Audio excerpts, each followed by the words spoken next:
शान्ताकारं भुजगशयनं पद्मनाभं सुरेशं विश्वाधारं गगनसदृशं मेघवर्णं शुभांगं लक्ष्मीकान्तं कमलनयनं योगिभिर्ध्यानगम्यं वन्दे विष्णुभवयारं सर्वलोकैकनाथम् आदौ राम तपोवनादिगमनं त्वमरकाञ्चनं वैदेहरणं जटायुमर्णं सुग्रीवसंभाषणं बालीनिग्रहणं समुद्रतरणं लङ्कापुरीदहनं पश्चात् रावणकुम्भकर्णं चेताधिक रामायणम् आदो देवकी देवग्रहचरणं गोपीग्रहवन्दनं मायापूतना जीवितार्पणं घोरधनुधारणं कंसचेदन पूर्वाद्यननं कुन्तीस्थापालनम् अथ भागवत पुराण कथिकं श्री कृष्ण लीलामृतं कस्तूरी तिलकं लाटपटले वक्षस्थले कौस्तुभं नासाग्रे विमुक्तकं करतले वेणुकरे कंकणं सर्वांगे हरिचंदनं सुललितं कंठे चमतावली गोपी स्त्री परिवेष्टितो विजिते गोपाल चूड़ामणि कृष्णाय वासुदेवाय देवकीनंदाय च नंदगोपकुमाराय गोविंदाय नमो नमः पुलिंदिवर कांति बिंदुवदनमरावतं सप्रियं साडकमदार कौस्तुभधरं पीताम्बरं सुंदरं गोपीनाम नयनोत्पलार्वितं तनुं गोपसंगावर्तं गोविंदं कलवेणुवादनं दिव्यांगं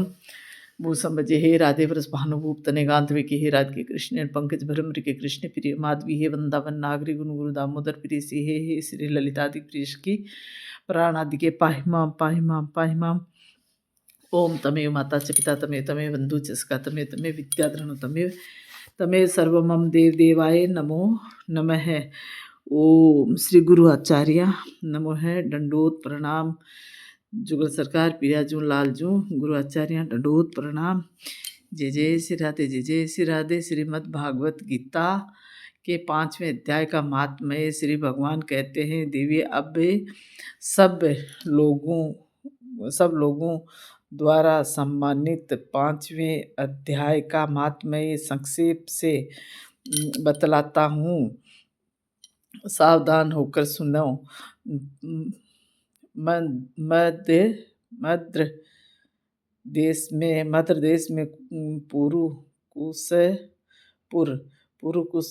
पुरुकुस्तपुर नामक एक नगर है। उसमें पिंगल नामक एक ब्राह्मण रहता था।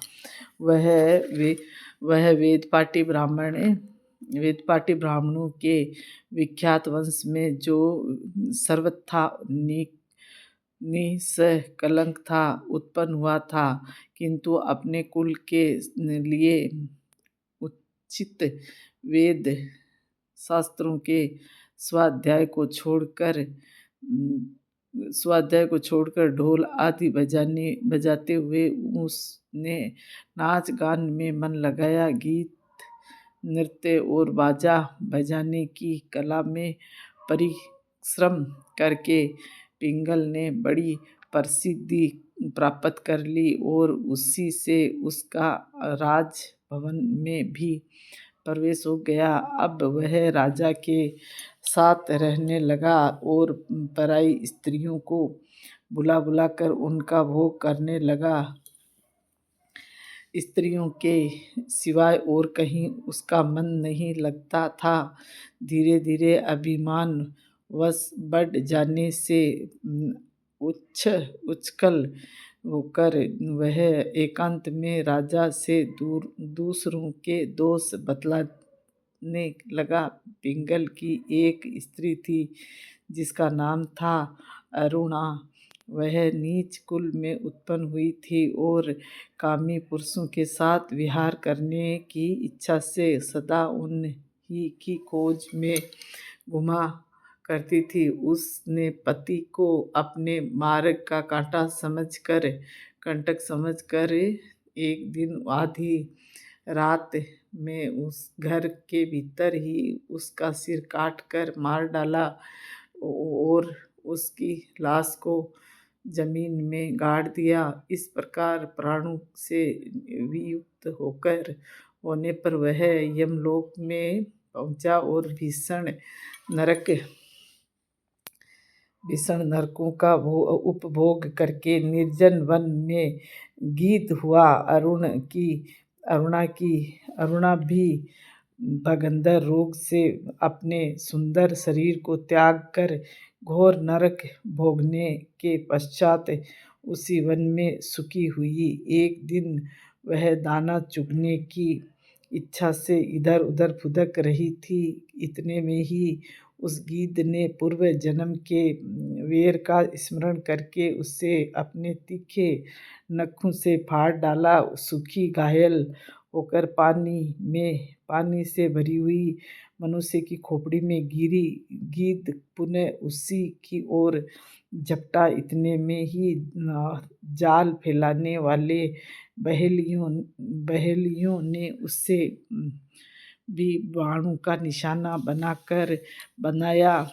उसकी पूर्व जन्म की पत्नी सुखी उस खोपड़ी के जल में डूबकर प्राण त्याग चुकी थी। फिर वह क्रूर पक्षी भी उसी में गिरकर मर डूब गया।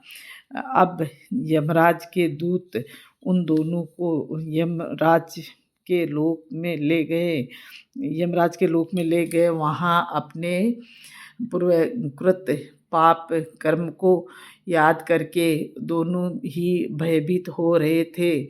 तदंतर यमराज ने जब उनके घृणित कर्मों का दृष्टिपात किया, तब उन्हें मालूम हुआ कि मृत्यु के समय ये अकस्मात खोपड़ी के जल में स्नान करने से इन दोनों का पाप नष्ट हो चुका। तब उन्होंने उन दोनों को मनोवांछित लोक में जाने की आज्ञा दी। यह सुनकर अपने पाप को याद करते हुए वे दोनों बड़े विस्मय में पड़े और पास जाकर धर्मराज के चरणों में प्रणाम करके पूछने लगे, भगवान, हम दोनों ने पूर्व जन्म में अत्यंत घृणित पाप का संचय किया है, फिर हमें मनवांछित लोकों में भेजने का क्या कारण है, बताए। यमराज ने कहा, गंगा के किनारे वट नामक एक उत्तम ब्रह्मज्ञानी रहते थे। वे एकांत सेवी, ममता रहित, शांत, विरक्त और किसी से भी द्वेष न रखने वाले थे। प्रतिदिन गीता के 5वें अध्याय का जप करना उनका सदा का नियम था। 5वें अध्याय को श्रवण कर लेने पर महापापी पुरुष भी सनातन ब्रह्म का ज्ञान प्राप्त कर लेता है। उसी पुण्य के प्रभाव से शुद्ध चित्त होकर उन्होंने अपने शरीर का परित्याग किया था। गीता के पाठ से जिनका शरीर निर्मल हो गया था, जो आत्मज्ञान प्राप्त कर चुके थे, उन ही महात्मा की खोपड़ी का जल पाकर तुम दोनों पवित्र हो गए हो। अतः अब तुम दोनों मनवांछित लोकों को जाओ, क्योंकि गीता के 5वें अध्याय के महात्म्य से तुम दोनों शुद्ध हो गए हो। अब श्री भगवान कहते हैं, सबके प्रति सम्मान भाव रखने वाले धर्मराज के द्वारा इस प्रकार समझाए जाने पर वे दोनों बहुत प्रसन्न हुए और विमान पर बैठकर वैकुंठ को चले गए। तीसरी 5वें अध्याय का महात्म्य। 5वें अध्याय उसके उपरांत अर्जुन ने पूछा, हे कृष्ण, आप कर्मों के संन्यास की फिर निष्काम कर्म योग की प्रशंसा करते हैं। इसीलिए इन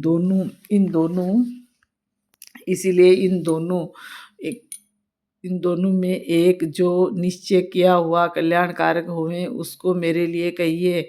इस प्रकार अर्जुन के पूछने पर श्री कृष्ण महाराज बोले, हे अर्जुन, कर्मों का संन्यास अर्थात मन, इंद्रियों और शरीर द्वारा होने वाले संपूर्ण कर्मों में कर्तापन का त्याग और निष्काम कर्म योग अर्थात समत्व बुद्धि से भगवत अर्थ कर्मों का करना, ये दोनों ही परम कल्याण के करने वाले हैं। परंतु उन दोनों में भी कर्मों के संन्यास से निष्काम कर्मयोग साधन में सुगम होने से श्रेष्ठ है। इसीलिए हे अर्जुन, जो पुरुष न किसी से द्वेष करता है और न किसी की आकांक्षा करता है, वह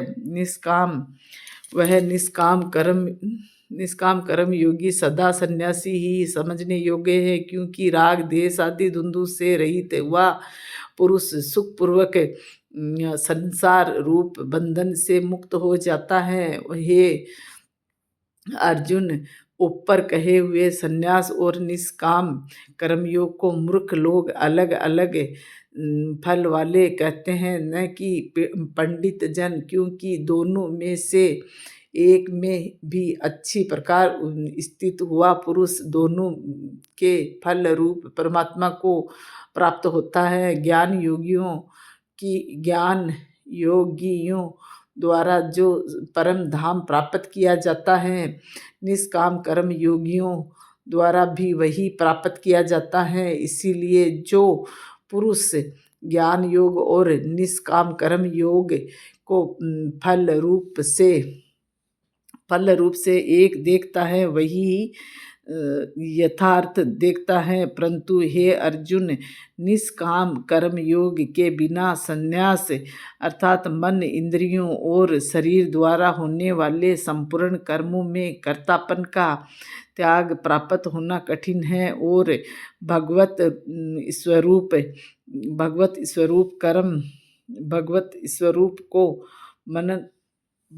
स्वरूप को मनन करने वाला निष्काम कर्म योगी पर ब्रह्म परमात्मा को शीघ्र ही प्राप्त हो जाता है। वश में किया हुआ है शरीर जिसके ऐसा जितेंद्रिय और विशुद्ध अंतकरण वाला एवं संपूर्ण प्राणियों के आत्म रूप परमात्मा में एक ही भाव हुआ निष्काम कर्म योगी कर्म करता हुआ भी लिपायमान नहीं होता है। ये अर्जुन, तत्व को जानने वाला सांख्य योगी तो देखता हुआ, सुनता हुआ, स्पर्श करता हुआ, सूंघता हुआ, भोजन करता हुआ, गमन करता हुआ, सोता हुआ, श्वास लेता हुआ, बोलता हुआ, त्यागता हुआ, ग्रहण करता हुआ तथा आँखों को खोलता और मीचता हुआ भी सब इंद्रियां अपने अपने अर्थों में वर्त रही हैं। इस प्रकार समझता हुआ निस्संदेह इससे मानने कि मैं कुछ भी नहीं करता हूँ। परंतु हे अर्जुन, देहाभिमानियों द्वारा यह साधन होना कठिन है और निष्काम कर्म योग सुगम है। क्योंकि जो पुरुष सब कर्मों को परमात्मा में अर्पण करके और आसक्ति को त्याग कर कर्म करता है, वह पुरुष जल से कमल के पत्ते के सदृश पाप से लिपायमान नहीं होता। इसलिए निष्काम कर्म योगी ममत्व बुद्धि रहित केवल इंद्रिय, मन, बुद्धि और शरीर द्वारा भी आसक्ति को त्याग कर अंतकरण की शुद्धि के लिए कर्म करते हैं।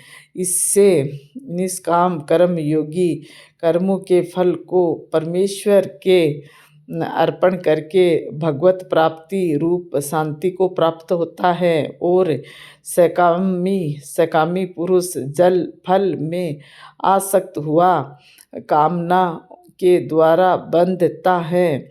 इसलिए निष्काम कर्म योग उत्तम है। हे अर्जुन, वश में है अंतकरण जिसके ऐसा सांख्य योग का